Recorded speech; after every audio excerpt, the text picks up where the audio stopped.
महाप्रसाद में खाना खाने वाले लोगों को विषबाधा होने की खबर सामने आई। किस परिसर की यह घटना है, आइए देखते हैं इस खबर में।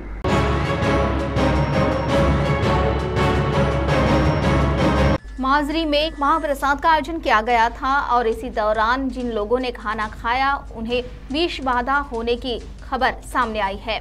उन्हें अस्पताल में भर्ती किया गया है और उन पर उपचार शुरू है। दुख की बात तो यह है कि इनमें से एक व्यक्ति की प्रकृति गंभीर होने से उसकी मृत्यु हो गई है। मृतक के परिवार पर दुखों का पहाड़ टूट पड़ा है। इस घटना की जानकारी मिलने पर 14 अप्रैल की सुबह घटना स्थल पर जिला आरोग्य अधिकारी डॉक्टर अशोक कटारे, डॉक्टर जिला शल्य चिकित्सक महादेव चिंचोले, डॉक्टर संजय आसुटकर, तालुका आरोग्य अधिकारी भद्रावती, डॉक्टर प्रतीक बोरकर, तालुका आरोग्य अधिकारी बरोरा और सृष्टि धोंगड़े वैद्यकीय अधिकारी प्राथमिक आरोग्य केंद्र माजरी ने एक भेट दी।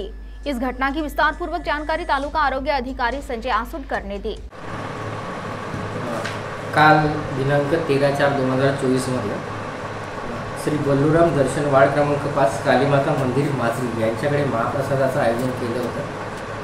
रात्री 8 ते 10च्या दरम्यान महाप्रसादाचं वितरण झालं आणि जे लोक जेवण करून घरी गेले त्यांना 1 वाजेनंतर उलटी संडास ही लक्षणं निर्माण झाली। त्यामुळे त्यांनी area hospital Majri, PSC Majri आणि उपजिल्हा रुग्णालय बरोरा येथे धाव घेतली। डॉक्टर खुजे वैद्यकीय अधीक्षक बरोरा यांनी रुग्णसंख्या वाढती रुग्णसंख्या लक्षात घेता आम्हाला माहिती दिली। आम्ही तात्काळ घटनास्थळी भेट दिली। त्यानंतर जे रुग्ण तिथं बऱ्याच अन्य डॉक्टरांना बोलून आम्ही त्यांची मदत घेऊन रुग्णांना प्राथमिक उपचार केले। रुग्ण ॲडमिट करून जे लोक गंभीर होते त्यापैकी एका रुग्णाची परिस्थिती गंभीर होती, त्यांना आम्ही रेफर केलं आणि 57 पेशंट तिथे ॲडमिट होते। नंतर आपण तिथे अतिरिक्त ॲम्ब्युलन्स बोलवून घेतलं।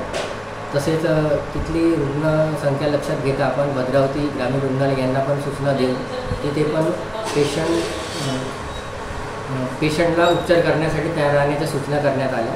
तसंच प्राथमिक आरोग्य केंद्रात पण आपण उपचार सुरू केले। आपण सकाळी 6 वाजता घटनास्थळी माननीय जिल्हा आरोग्य अधिकारी डॉक्टर अशोक कटारे सर, माननीय जिल्हा शल्य चिकित्सक महादेव चिंचोले सर यांनी भेट दिली। आम्ही घटनास्थळी पाहणी केली, तसेच रुग्णांची विचारपूस केली। त्यानंतर आशा यांच्यामार्फत आम्ही आशा आणि आरोग्य कर्मचारी यांच्यामार्फत सदर ठिकाणी सर्वे केला।